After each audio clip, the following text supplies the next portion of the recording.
And we alive. Welcome, everyone. Good. We're really excited. This is a joint venture between Esoteric Guides and New Realities TV. And this is the first of hopefully many uh, programs called Making Contact with Mhm. media host Alan Steinfeld, who is also the author of the upcoming book, Making Contact, Preparing for the New Realities of Extraterrestrial Existence.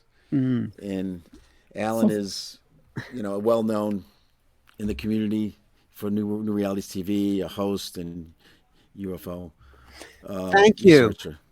Thank you. You want to show the book, and I'll introduce Henrietta, Yeah, I who's going will to be do this Henrietta one. Weeks, who's there on the screen, is going to be my co-host for the ongoing process of the show, which I hope continues until everyone who's watching and everyone out there buys the book. There's the book. You can order this on Amazon, Making Contact, Preparing for the New Realities of Extraterrestrial Existence. Can you scroll down a little bit because then you could see who's contributed in the book. Let's I'll also see. put the book in the chat there. Um, okay, if you Let me see can't, if I I'll can do just that. name it, and that's okay.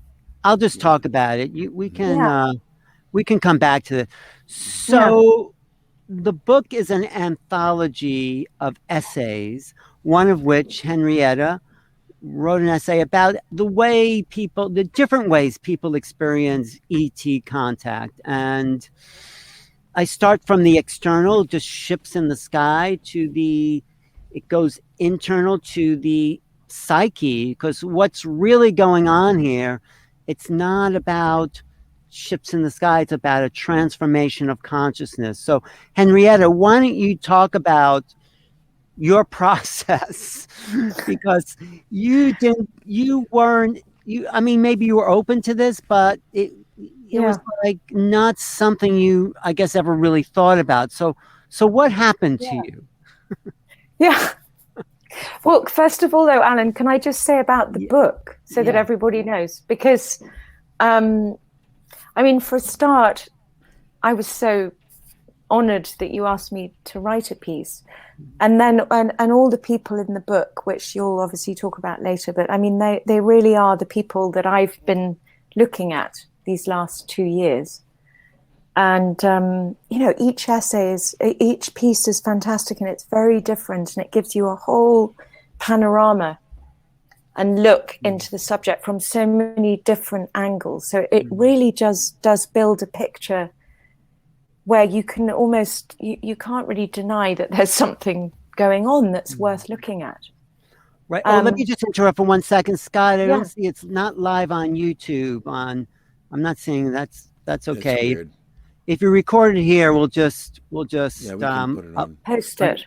So go ahead, Henrietta. Sorry. Yeah, well, no, just that I mean, I knew that I would enjoy it, but for me, reading the book, Alan knows that I've been doing this just in the last week.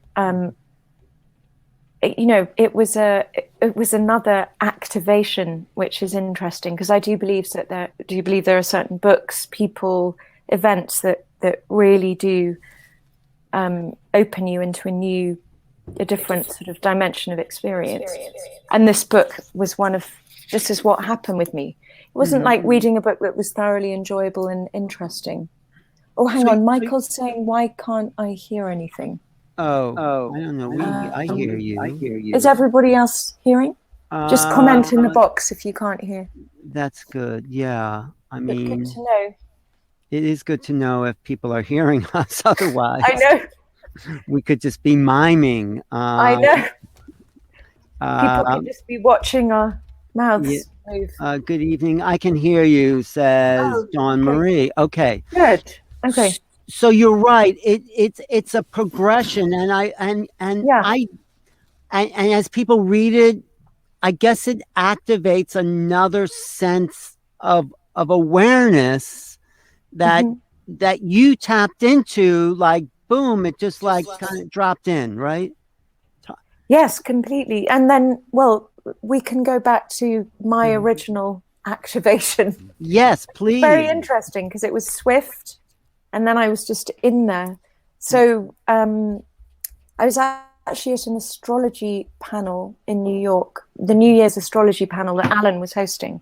Mm-hmm. And he, you know, it was very interesting, but he sort of mentioned off the cuff, as he does, you know, something about the question of UFOs and extraterrestrial contact and the abduction experience as being the question of our time. And he mentioned it kind of casually. And I thought, well, really? If that's the question of our time, why aren't I looking at that? I'm looking at everything else, but not that. Because I sort of wasn't taking it seriously. It's not that I don't discount it, but anyway, I then stood in a diner with my friend after this talk, and we both went, yeah, why aren't we looking at that? And then Alan said, well, start with reading Whitley Strieber's Communion, which I'd never read, which a lot of people have. It's fantastic. But the thing is when I read it, I had all these extraordinary experiences, sort of remembering, of knowing, like I knew exactly what he was talking about. And then I would sort of go in and out of dreaming as I was reading the book, and I'd have these experiences which were very strange. And then I also thought, well, why aren't I thinking about the time that I saw UFOs? What do they call them now, Alan? UAPs, unexplained aerial phenomenon. Aerial phenomenon, exactly. So, you know, I remember it was when I was a child in England, a teenager, and I was walking the dogs in broad daylight on the Sussex Downs, and I just saw in the bright blue sky sort of a group of about 7 or 8 white saucer-like objects that were flying, kind of whizzing back and forth, but not making any noise. And I was just looking at them going, I don't understand how they're moving like that, because I've never seen anything move like that in the sky. And they weren't making any noise, and it was very beautiful. It was like watching this dance. But it gave me the sense that I didn't understand their motion, now that I can analyze it in retrospect. Like, that's not a motion that I know. You know, and then, so they were sort of darting here and there in a group formation, and then they just disappeared. You know, it wasn't like they flew off, they just kind of vanished. So that was sort of, I just went, oh, I don't know what that was. And then I didn't think about it again. Well, you know, that's the thing, Henrietta, and everyone watching. We have these glimpses of other realities, and because there's no place to put it within our framework about what reality is, we discount them. And when I suggested to you, probably maybe on some subconscious level, that there was a category for an experience, it's like that's when the dots connect. And exactly. Well, it basically, you know, it opened the door. Once I started talking to Alan about this, almost, you know, once I'd read Communion and I was sending him messages all the time, you know, it was literally like my life completely changed, because this part of me that was sort of over there was just suddenly right here. And it was, I felt liberated that it was, it had returned. You know, that was why I really wanted to include you in the book, along with these incredible experts, even though you were sort of a newbie. I mean, I had Whitley Yes, Strieber. I am a newbie. Yes. But because your experience was so transformational and such an awakening of these other realms. I mean, everyone else I've talked to has been in the business, if you want to call it that, for like 30 years. But there was something fresh. Even me, since 1987, when I had an experience, I've been researching that. So it's like, over 30 years. But there was something fresh and innocent and relatable to what happened to you, even though it happened in your childhood. It's there is a window in our consciousness that we keep shut because it has no basis in reality. And suddenly, I think this book, which I hopefully it is an activation, because as you're reading it, people might start to say, oh yeah, something like that happened to me, or Or in your piece, I had a strange dream. And you know the thing about like ET dreams, you never forget them. Most I dreams, know. they sort of fade. And you had dreams going back to your childhood, To my right? childhood. And Yeah. you had never forgotten them. No, totally. And then when I read this book, Communion, just to share with everyone, it was like I remembered these dreams and I could put them in a context. That's it. We need to contextualize reality. That's why I've been calling my program New Realities, because I want to give people a context for these otherworldly experiences, because what's here is only what we've been conditioned to see or what we think is here. And then there is we're seeing the world through like this small window. And then suddenly someone says, well, maybe there's something over here outside your window. Most people say, no, that's impossible, because they haven't been programmed and culturalized to fit this in to their reality. So Terence McKenna, who we all love, says, culture is not your friend. Yeah. I've always loved that saying. Mm-hmm. There's a great value to culture, but I mean, it's also something that, blocks a lot of our possibilities out as a being, Right. Because what I wanted to say actually, Alan, about this small window, I mean, I do believe that as children, we have all kinds of extraordinary experiences as children, with our dreams, with thinking that there's this shape there. I thought there were monsters under the bed and, fairies in the garden and people in the woods. And I was quite happy with that. The thing is, I never changed like that. For me, I always, but I did keep that part of myself secret. I wasn't going to go out into the world and talk about it. But now the thing is that it's come around full cycle, where I now know that my childhood state, it's sort of something I still exist in, because there's that freedom. But I love my adult sort of experience state. But to have that ability to allow those things to be as real as, the candlestick on my desk or speaking to you two. I don't differentiate. I don't think that is anything stranger than talking to you. I actually think that our embodiment is possibly the strangest thing of all. Well, it is, but don't you think that so many people have childhood experiences that they can't fit into some kind of framework, so they discount them, or they just say it was imaginary? I'm saying nothing is imaginary in that sense. I mean, we imagine, but there is a doorway, especially as a child, to other realities that we've been taught to shut down. And I think part of my job and yours and Scott's is to open up, to say, there's so much more to understand about the universe itself. Forget aliens, just about the nature of reality. And we have the capacity to do it. And we are coming to a turning point, I feel, in the history of civilization that will start to open windows. Everything used to be so normal. And since last year, nothing is normal, right? We've all taken on these other scents. If you told someone 2 years ago, every single person in the world would be wearing a mask, whether they wanted.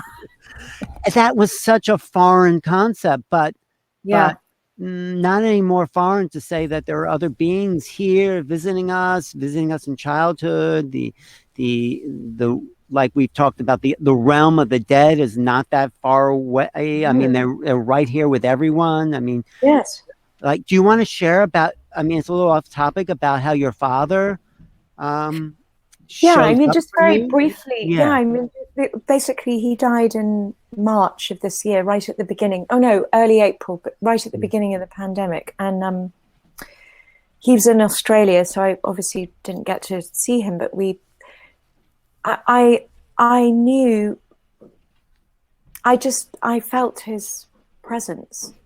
It didn't go away. In fact, it was stronger. And I would, when I was grieving in the first couple of weeks, and also freaked out about the pandemic and what that meant just for me personally, but the world. I felt so kind of raw that I was able to just say to him, you know, Dad, help me. You know, I miss you, and can you help me? I don't really know what to do. And he would literally, well, basically these feathers, these white feathers would just like appear in front of my face. And they'd sort of waft in through my door and land at my feet, or they'd land on the computer, or I'd get in my car and there'd be one on the car seat, which didn't seem possible because all the windows were closed. Right. So it's like, how did it get there sitting right in the seat? So it's almost, so it was sort of in my face. Mm-hmm. And particularly the time when I was crying, going, Dad, please help me. Mm. I was just asking him to help me with something that I was confused about. But I spoke it aloud and I really meant it. And then this big white feather literally just went whoof in front of my face. And I laughed and I said hi. And then I laughed the whole way home going, well, there's no denying. And it continues to happen.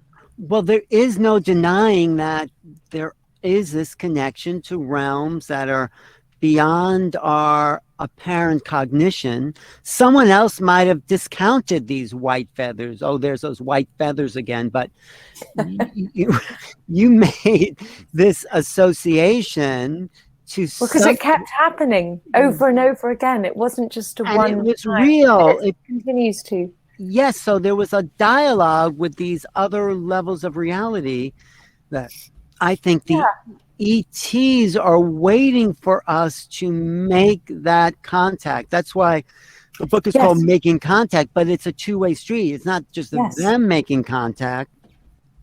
We're reaching up. They're reaching down. We're here. It's both ways, the contact experience. So, well, that's actually the thing that Alan and I talk about a lot, which is, you know, for me, because I'd watched all the movies, you know, Close Encounters and, you know, but it was this sort of thought of, it was Whitley and talking to Alan that really made me realize that, oh, you know, other strange dreams I've had or other senses of other beings is connected to this. It's like, it's not that they sort of arrive and walk out of the spaceship and take you on. You know, it's. I mean, that does happen for some people, but it's really about.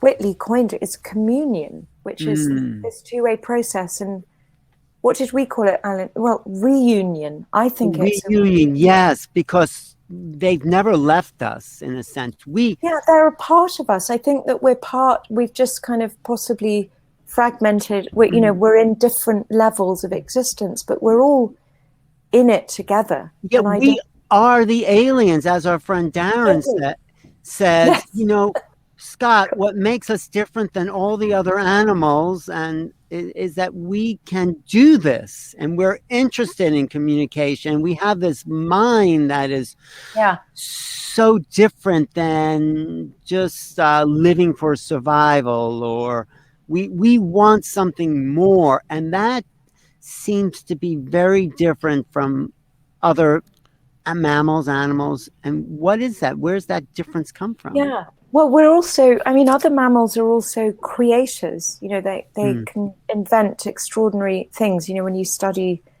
particularly birds, I think. But, you know, dolphin, I mean, there are so many different kinds of mammal and smaller organic life forms that are wildly intelligent. Even I've been reading about viruses. I mean, that's really interesting.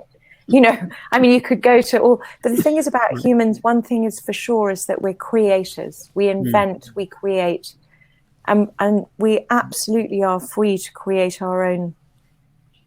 We create the world. We're creating our own reality. It's constantly unfolding. And I mean, I actually think that we're in this incredible moment of becoming a new human, a new being. Yes, you're right. And I think that's what this contact experience is about.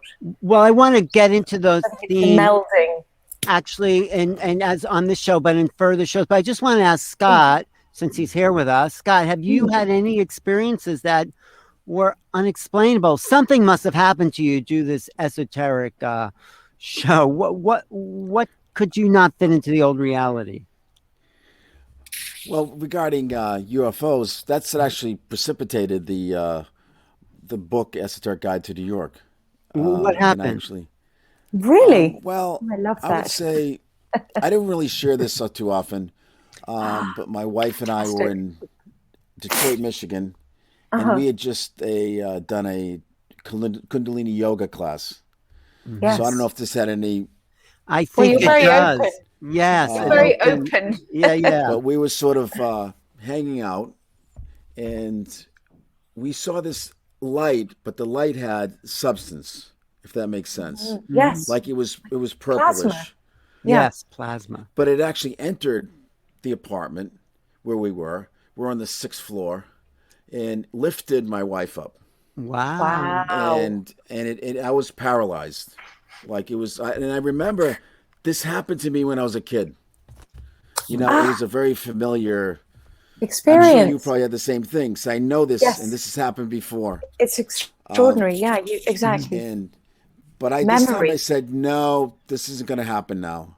And I But remember but you it saw her withdrew, I lift. don't want this. Did lifted you up, see her lift off? You saw her. 100%.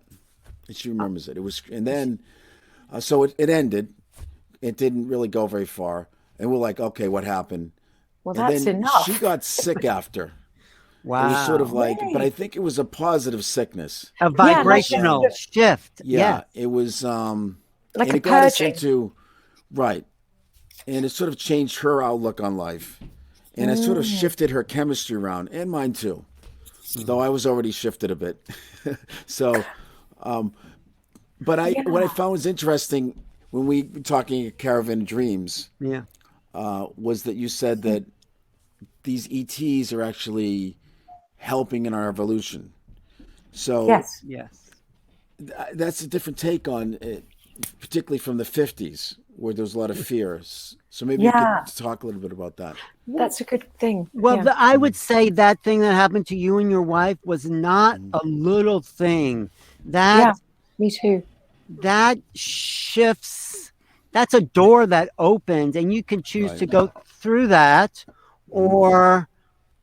or say, "Oh, that was a strange experience." So by going through that door, there's this whole other realm where other connections start to be made, Mhm. other places, and you might trace it back to other events in your life that weren't that strange, but were a little odd. And it's like welcoming that in without putting it on the shelf, but trying it on and say Mm, that was important. That was yeah. that was Significant. an activation, like you said, Henrietta. Yeah. Hmm. Uh, uh, yeah, go It Interesting. is ahead. an activation. I mean, I would just define that as something which, one, you can't control, and two, it doesn't go away. Which is That's why good. the ET, I mean, those dreams that I've had and other people have had are very different to any other quality of dream. Mm. Or maybe And it's like the that sort of vibration is so experience you have. high that forces you to also raise your vibration, perhaps. Yeah, Yeah. absolutely. And also, exactly. I mean, this thing Mhm. about the evolution, I mean, I think that, well, look, it looks like we need to evolve as a species just to be able to inhabit our changing Earth.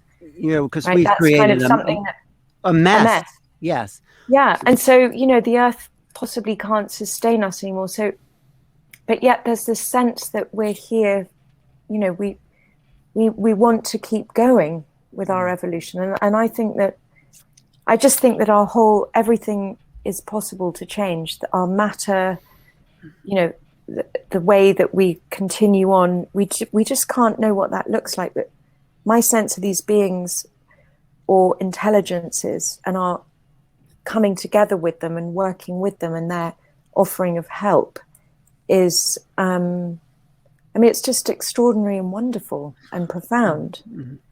Doesn't it seem obvious that somehow humans are different than everything else that's going on here? Everything else is Yes. matter. Even I know birds and monkeys are created, but something And else. And which well, in the whole plant kingdom, like right. we're just this whole other we're something thing. else. We are, exactly. We're this other thing, and we've tried to make it look a certain way. And I think what is the evolution of humanity is that it hasn't been that way. It's never been that way. This is what all the mystics have been trying to tell us. This is what this is what we're trying to tell people in a new way. Erica in the chat says, I just had a visitation in dream and they gave me 2 pints of blood. I was sick during these few days, and unable to eat. Really, I was interested. It was interesting. I do believe they are helping us evolve. Well, exactly. Something is helping us, but they're not going to do it for us. So, Exactly. The two big crises on the planet is the environmental catastrophe, I mean, besides politics, and meeting the others. Well, it's not a crisis, but they both, we lack the ability to meet both because of our ideas of separation. We think we're separate from the environment, from each other. And we think we're an anomaly and a freak of nature. So if everything is meaningless and just arbitrary, then yeah, you can pollute the planet, destroy the world, because it doesn't mean anything anyway. But if we realize that there's something bigger going on here, and that we're right at the point where we can reach out and wake up to something else just by considering this conversation, that is an opportunity for all of us to reconsider how we are in the world and how we are with each other. Yeah. And also with as you know, Alan and I have talked about this quite a lot, but I'm really drawn, and always have been, to Indigenous cultural practices, and particularly the Australian Aboriginals, and the way that they believe that, everything is sung into existence. There's this, deep honoring of all life around you, which, I know for myself that, that's never left me since I was a child. But when you're living in somewhere like Manhattan, it's very easy to forget that, without trees, we wouldn't be here. It's easy to forget these simple, very simple things. But I like to look at, I've got my book open of the Aboriginal, book on the Aboriginals, to remember that is a great book. Yeah, the Voices of the First Day by Robert Put Lawler. that in the chat, because honestly, and after you do that, you said, Scott, Michael wants to come on camera. Is that what you said here? Does Michael? Oh no, someone said they wanted to come on camera. Steve, does he want to come on? If he does want to. I don't know if we know. He said evolution is greatly expanded upon. Oh, Steve, my friend Steve, I think that's who we're talking about. But go ahead, read the Voices of the First Day, because that, you see, Aboriginal culture never separated themselves from the rest of the cosmos. No, not at all. In fact, well, let me see, let me do that thing where I'm going to ask, this is a good practice, by the way, everyone. Do you actually think that you've got some allies out there, which I do believe, since in the last couple of years? I've been consulting my books, and I just kind of open them and say, help me open them on a page.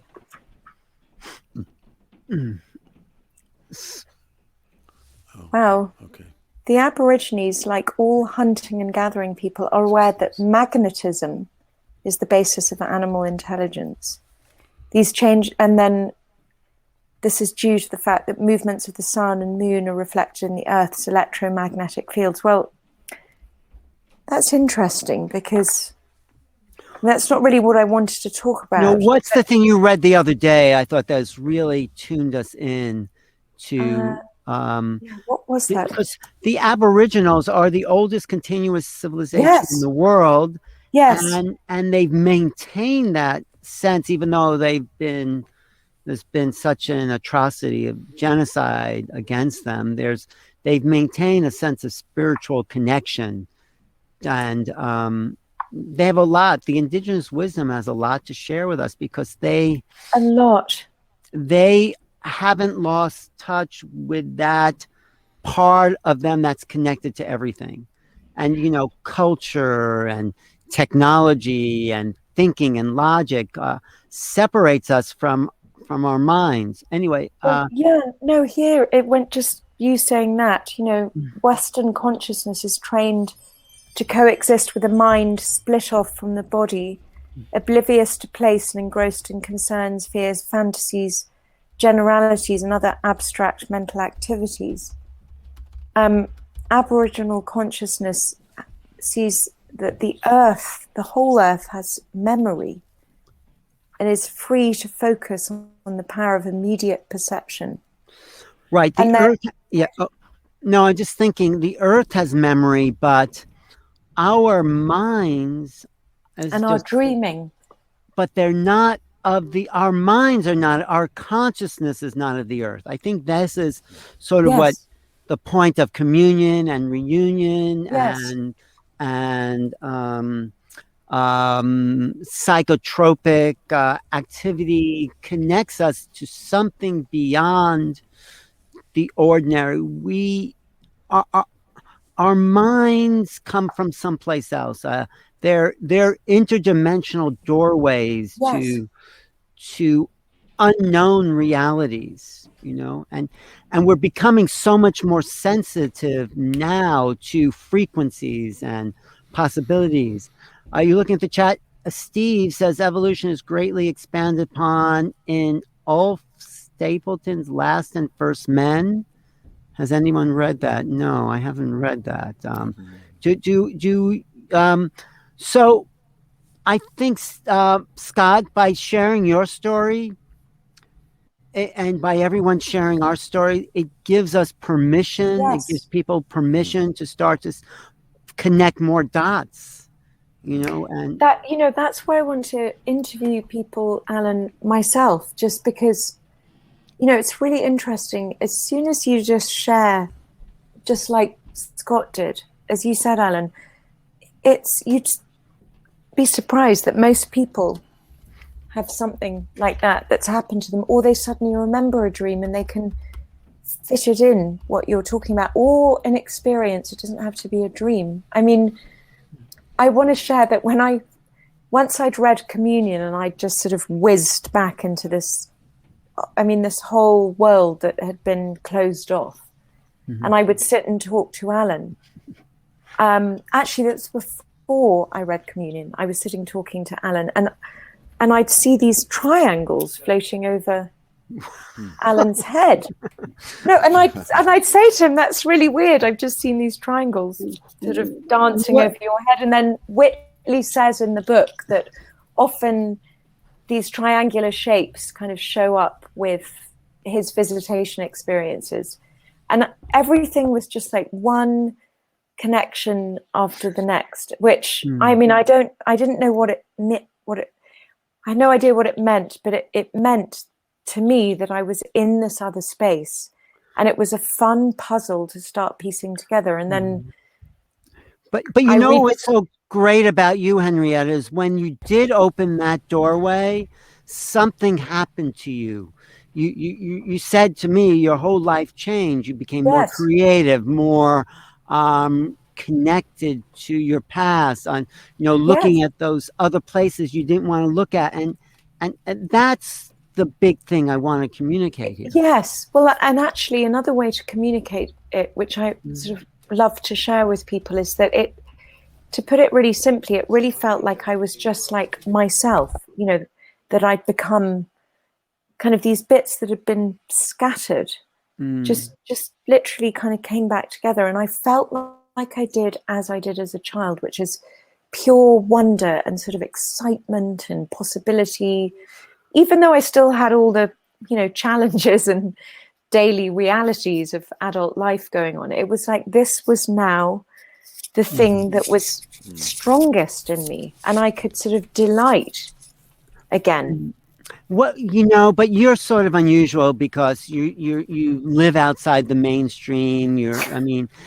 Because you're I'm an alien myself. You are. Your lifestyle, my lifestyle, and probably what Scott and probably a lot of people listening to us tonight But how do we reach the people I that know. Well, say, that's the oh, this is interesting. These people are probably just hallucinating and making this up, or that's why I wrote this book, because it's not just mine or Henrietta's point of view. It's well, let's go through it a little bit. I start off with Nick Pope, who worked for the Ministry of Defense in the UK.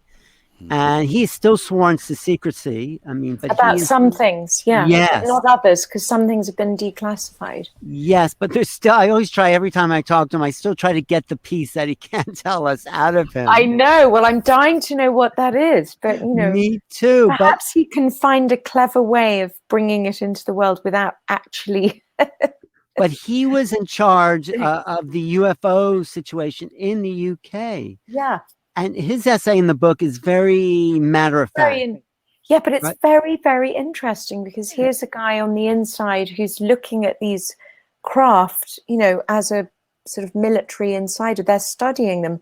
And why wouldn't you? Because there have been thousands, hundreds of thousands of sightings all over the world. So what are they? Right. And it is in the Condign report in the UK that officially, or sort of rebranded, UFOs, unidentified flying objects, as UAPs, unexplained aerial phenomena. And with a difference in those two phrases is really the difference between object and phenomena. Exactly. So what is that difference? That is a huge world of difference when you say, oh, it's not an object, it is a phenomena. That includes so much more. Yes. So it's preparing us, that shift, that rebranding. Well, it's an evolution, right, of that, of going like these, imagining that there's something that we understand in terms of matter and gravity. But it would seem, from what he was saying, that whatever they are, they're moving and they're built in a way that is not anything we understand. And right, but they're not just moving, they're that too, but there's something else to it. Yes. Like my favorite quote is from Jacques Vallée, who was, Jacques Vallée was actually the guy Spielberg represented in the movie Close Encounters, the French guy. And he's been studying this since the early 60s with J. Allen Hynek, who put the categories of Close Encounters of first, second, and third kind. So, what's his name? Jacques Vallée was part of that initial group. And he says, and he says this a lot, and a lot of people quote this: if UFOs turn out to be nothing more than beings from other planets visiting us, I'll be very disappointed. Because there's something else that happens that affects our psyche. Yes. This is why I think the government has been so secretive about it. Yes. Because if it was just, oh yeah, we have company, we have visitors, it would be one thing. But it's, I write in my essay that it distorts our cognitive awareness. You know? I mean, also in my experience, when I'm thinking about it, the people that I know so far who have had definite UFO experiences or abduction experiences, let's just talk about those two that are most common. They're definitely the most sensitive, the most loving, the most psychic, and the most creative and the most experimental. And I believe that it's connected to that. Oh, wait. So you're saying people who acknowledge their experiences are creative, loving, open? Yes, the ones that I know. Yeah, I think that's my friends. I think that's a really interesting point. So, but the question is, were they creative and open because they had that experience, or did that experience help them be creative and open? Or, or by being creative and open, do you call that experience in? That's the question I'm throwing out to you, Henrietta.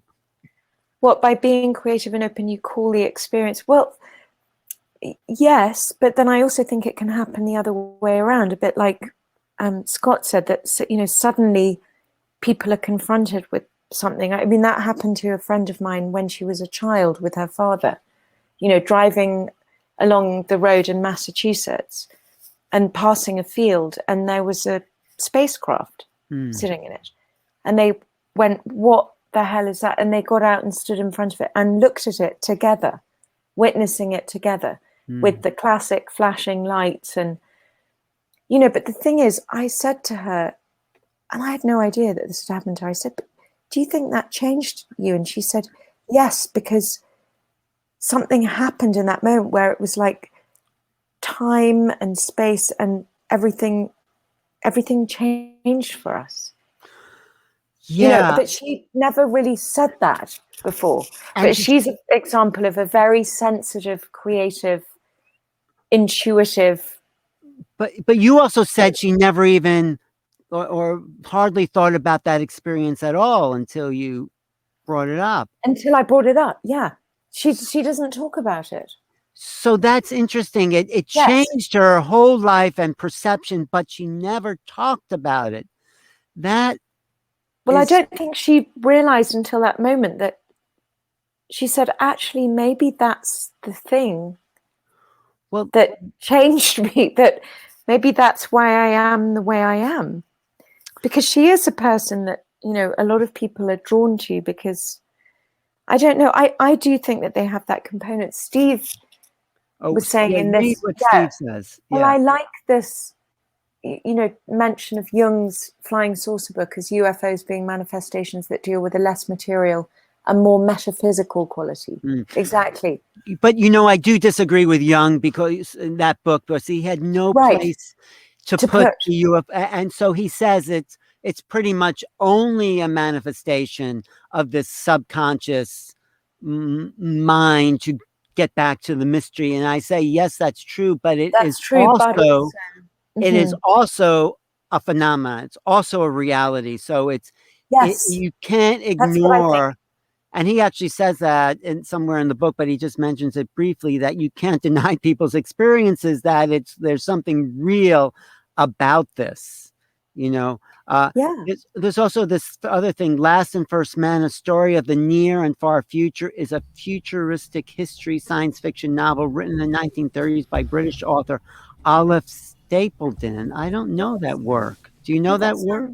No, but I want to. That sounds really good. No, I just wonder if there's other people have questions, because we're just touching the surface. And what we're doing here, Demonic Reality is another one, Dolores Cannon. Yeah, these are all great. I've interviewed Dolores Cannon, and I think she had one perception of it, but I think what we're trying to do is take it bigger here. It is about all of our experiences in some way, because what it is that makes us human, and it's a far out statement to make, actually makes us ET or exo consciousness or beyond. So this human quality, and it's great to honor our humanity, but that brings us part of a greater humanity. Absolutely. Yeah. Did you feel another presence there? Oh, tell people what happened the other night when we were talking, Henry. Well, yeah, no, the other night. Because this is where it gets real, right? Well, no, and I said to him, like, oh my God, I don't know if I'm prepared for this. What happened? But we were just sitting talking. We've been talking for about an hour, and it was dark. You know, it was 10, and it was dark in here. I just had my little desk light on, and I felt this thing. Oh. Sorry. Well, it's quite funny that it's happening on camera. There's something. Are you feeling something now? Yes, but the thing is, I think it might be a mouse. Okay. But whatever it is, it's making very a terrestrial. Lot of noise. But yes, but this wasn't. It was like a sort of like whoosh, the shadow thing, and it just came from behind my back, and then I got sort of shivers and chills. And that doesn't freak me out in the sense that I thoroughly, you know, I think there's all kinds of presences here, and as you become more sensitive, you're much more aware to them. But it happened, and I said to Alan, oh, actually, the thought of being visited in the way Strieber is, you know, I don't want that. I don't want them to suddenly turn up. But that is a big part of something everyone's going to have to get used to, that it might not show up in a neat little package, because it's suddenly the wool is pulled away, and you are seeing or feeling something that is beyond the ordinary reality that we've been taught to believe exists. This is why it is so hard for the government, for people who've even had these experiences, because our view of reality is more solid than the ground beneath our feet. And so when something from outside that we don't expect, it still freaks me out if I have some unusual experience, like I was in New Mexico and everyone said, "Oh, there's a light that just appeared in the sky." And I said, "Yeah, right." And then I slowly turned around. It was like a little before sunset, and there was this light there. Yeah. Well, before that, someone said, "Look, there's a strange cloud that looks like a finger." I said, "Oh, it's just a cloud." And they turned away, and then people said, "There's a light." And I said, "Oh, there's a light." And there was this light. And as soon as I turned around, it was there, and then it flashed out. And it's like, we are so conditioned to think things are the way they'll always be, and what this next adventure of humanity is slipping into the unknown. We have to make ourselves available for the unknown, which is why I liked what you wrote in the book, Henrietta, because you're not fitting it together in a neat little package. Do you want to talk about that approach? Because it was non-linear. It's like non-linear for Scott. Scott, I don't know when that happened to you, but that's just as alive for you and your wife, probably. I'd love to talk to her about that. Then this moment, or what happened a few minutes ago, that's like this non-linear breakthrough. But I think your essay really exemplifies that sort of understanding of this non-sequential. Non-sequential and non-linear, and also the different ways that it happens. I mean, Alan knows this, but I mean, I had a strange dream of, because Steve's just spoken about the spectrum of qualities from the profane, like, the classic anal probe, to the sacred. But I mean, these are, I did have a very physical sexual experience, as if I was, basically being made love to by a force, a being that was not a human. And I experienced it in my body unlike anything I've ever experienced. And then there was this sort of like golden fluid all over me. No, which sounds really kind of like, it's being crude about it, porno, but it wasn't. It was a completely, it signified something to me. It sort of is part of all these new experiences that have been happening to me a lot in the last couple of years. I wanted to kind of, in the essay, I just wanted to kind of paint these pictures of different strange experiences that were happening without analyzing them, really. A bit like you, Scott. Like, this is the interesting thing. Like, you talk about an experience like that and people go like, holy shit. But the thing is that most of us, I think, have had something like this. I mean, yes. So they are part of our reality. And we have to create a bigger box. I think this is really what I wanted to do. I'm getting a little echo. Freaky. Oh. No, I'm kidding. But I mean, I was getting an echo, but it wasn't freaking me out. But I know. I'm wondering where the mouse went. It didn't. I think it wasn't the mouse. But if we could present categories of experience that are acceptable, that aren't discounted, that are included, this is the revolution I think we can start to make. Because, like, for you or for me, once I started to write what was happening to me, I remembered more. Exactly. Right? And your friend, we should mention her name, Nicolette, started to remember other aspects of her inner experiences as well when she had that revelation. She did. Well, she started having all kinds of dreams about, flying out to other planets and other stars. And by the way, I've had other friends who have those kind of dreams. And I think we all do. And I've had them lately where I'm actually in other parts of the cosmos, in other dimensions. And the feeling I have when I wake up is like, I've been there before and I know it really well. I know it just as well as this world. And I've been there a million times. Right. Now, So, this is exciting.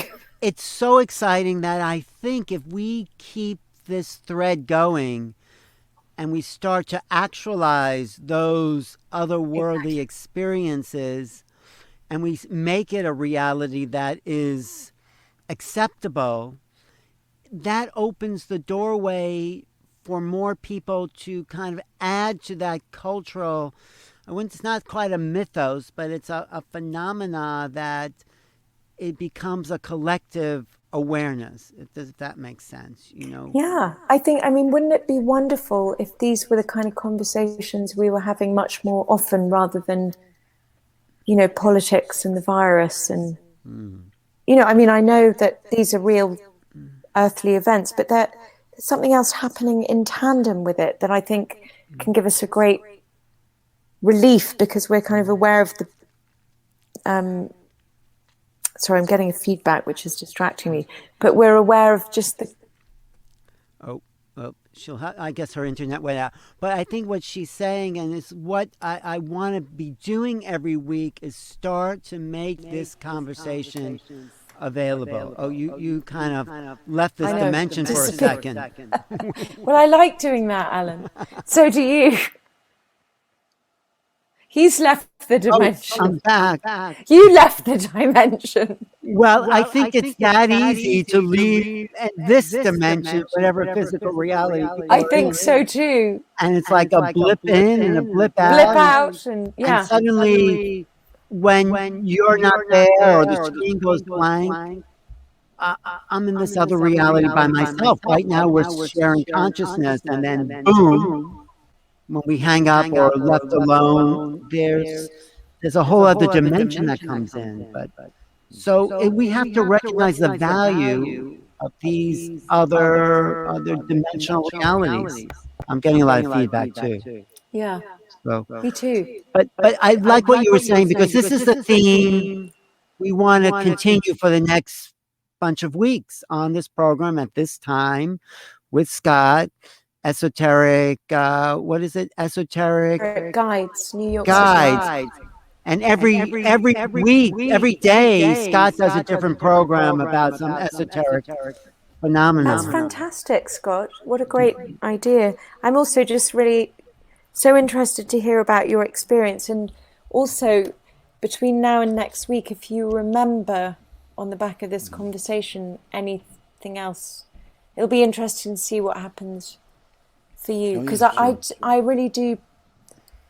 I just find that if I share the smallest thing, I can sometimes just see in people's eyes that they're going like, but wait a minute, that sounds familiar, which is what happened when I read Whitley's book. It was like I knew what he was talking about.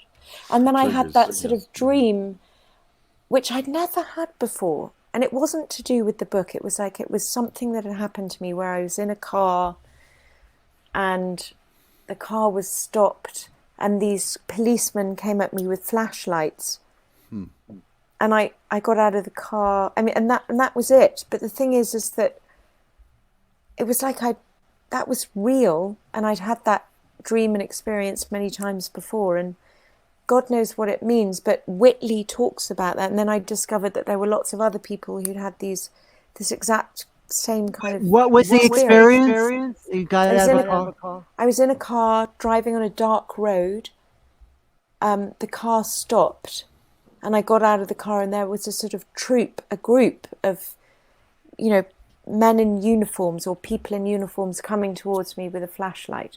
So whatever that was, and then I read Whitley talking about, these kind of screen experiences where you're dreaming about animals or people in uniforms, and I don't know, it's just like it's a different quality of dream. It's the same thing. The same thing happened to you're slipping in. Betty and Barney Hill. The same thing happened to them. So they sort of set the paradigm in 1961 for this type of phenomenon. It's like they opened a doorway. But I think there's another doorway about to be opened, so we can relate to the experience in a new way. And I think we're all formulating this new way without, premeditated thought of how it's going to be, but just the wishing by you. Like, I know. Well, actually, also, I want to share with people out here. Yeah. One thing that Alan and I were talking about the other night is that the exciting thing is that, if we're all putting together our different experiences, it's almost like we're putting together the pieces of a jigsaw puzzle, and we can see a greater picture, because my experience will be different to yours or Alan's, but and then the ones that correlate,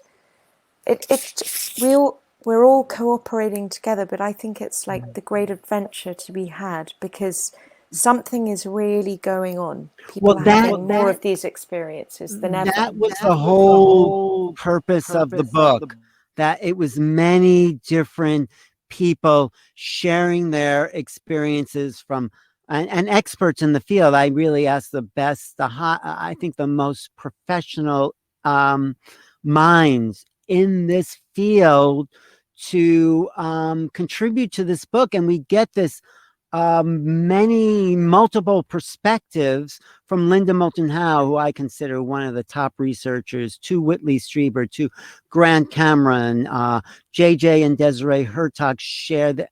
John Mack.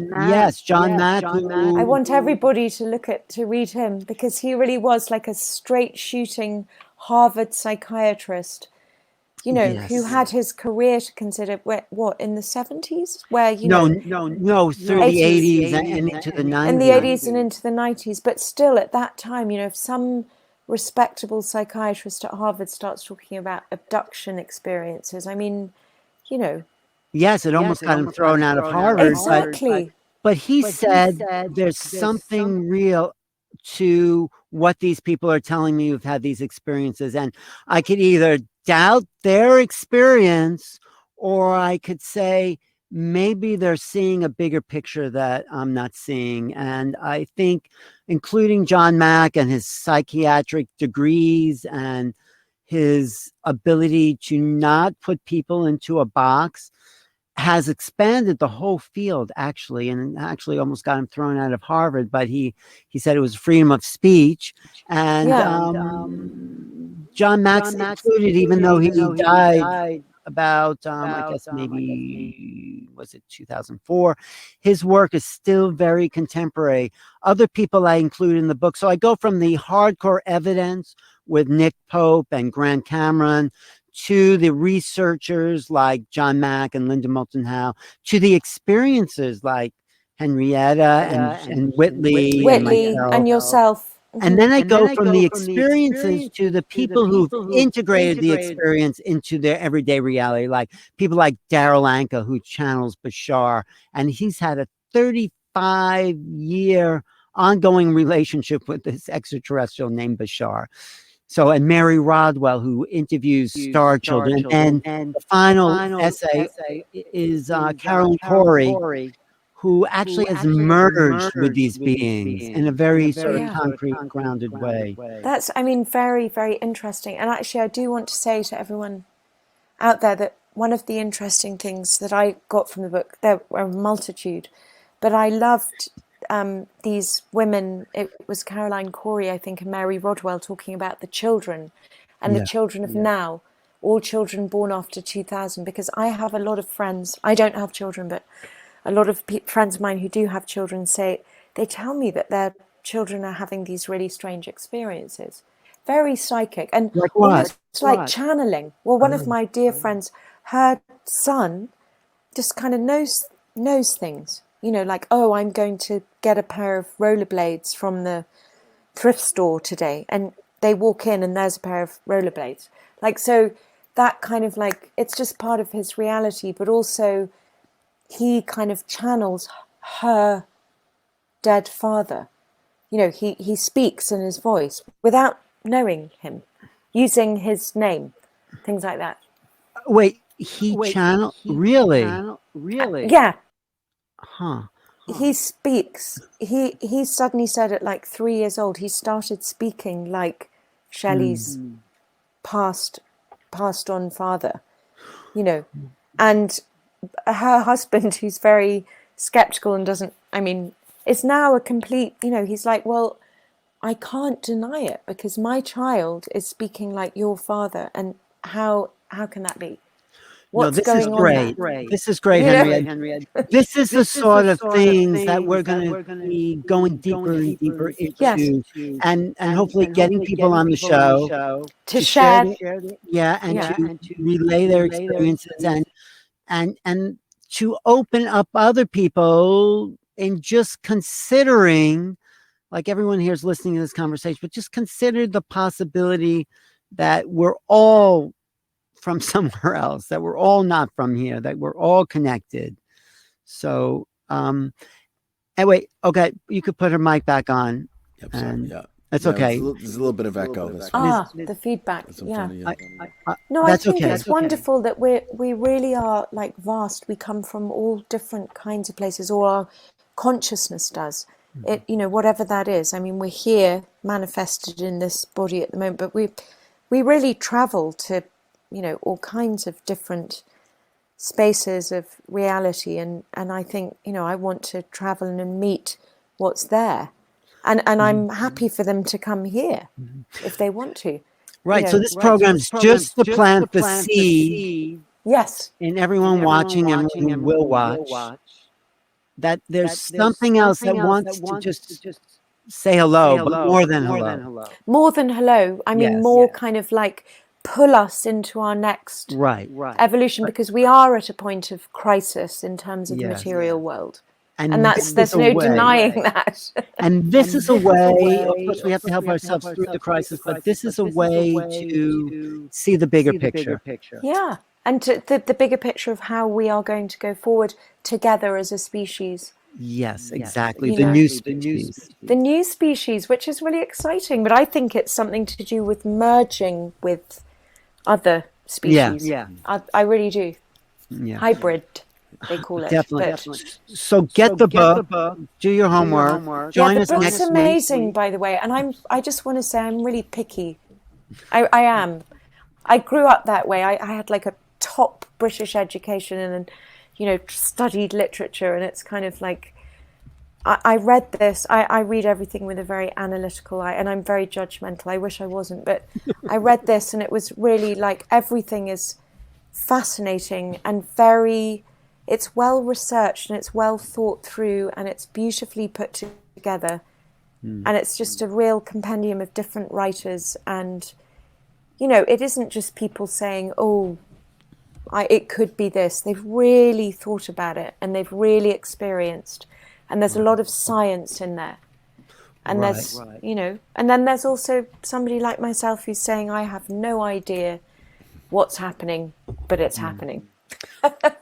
And it is happening, and it's happening more. Sightings around the world have been up by, like the last 10 years, 100,000 reported sightings. So for all the reported sightings, this was in MUFON and the UFO reporting agency in Washington. So all the reported sightings, I would say there's probably 10 times more, or 20 or 100 times that go unreported.